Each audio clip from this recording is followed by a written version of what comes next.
And we sure hope it is true that they plan to expand, because this is really such a cool concept, and I can see it taking off pretty much anywhere across the nation. Now, let's get back to Artomatic. This is truly a playground for artists, and look who I found, a couple of kids with paintbrushes. Not really kids, veteran artists here. We have Dana and Matt. Yes. Thank you for joining us. And you're sharing a room here, and because you have similar styles. First off, just tell me a little bit about your style.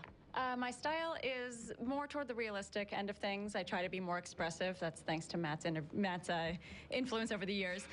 Content-wise, it's political, it's personal. I'll talk about social issues, vegetarianism, Monsanto, Arab Spring. This kind of covers the gamut. Do people ever tell you it's shocking when I walked in and I saw the baby on the platter? Yeah, that probably was put a little bit for shock factor in the show. It's certainly not the only shocking thing I've painted. It's part of my calling card, I guess. And what about you, Matt? Do you kind of feed off her style as well, or has she inspired you in the way that you've been able to create art? I think actually, we've been painting together for, I believe, 11 years now.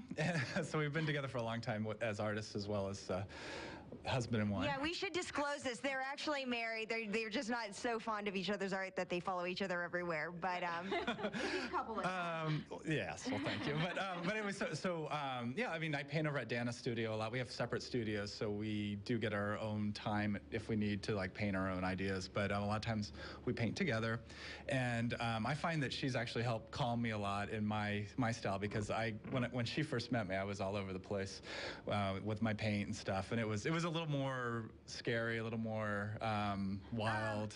Yeah. We've got a mermaid here that's about to freak me out. I mean, I think the scared factor is still part of your style. That mermaid is maybe a little on the wilder side. Yeah, I didn't do that at Dana's studio. That's not Ariel, coming up to the sandbar. Yeah. I think that one's called Mermaid Riot. Yeah, so she's ready to. It has a lot of fun edge, though, definitely. Thank you. And I do want to ask about why you decided to get involved with Artomatic. I know this is not your first. No, not at all. Was this the 6th Artomatic, I believe, both of us have done? It's every time it comes around, it's every other year-ish.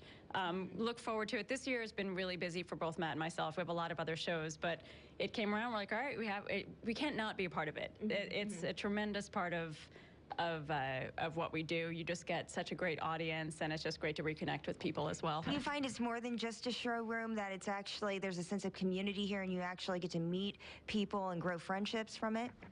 Yeah, it's a great community. For me, I also I teach a couple painting classes out of my studio, and some of my students are exhibiting. So for me, it's kind of my own community here, which is nice. And then they get to build from that, which makes me very happy for them as well. Great. Yeah. And what's your biggest takeaway, Matt?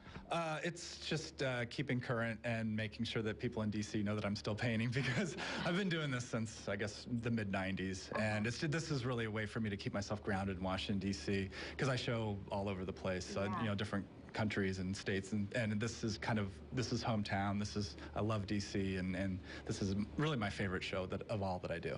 Great. Well, Matt and Dana, thank you so much, and good luck.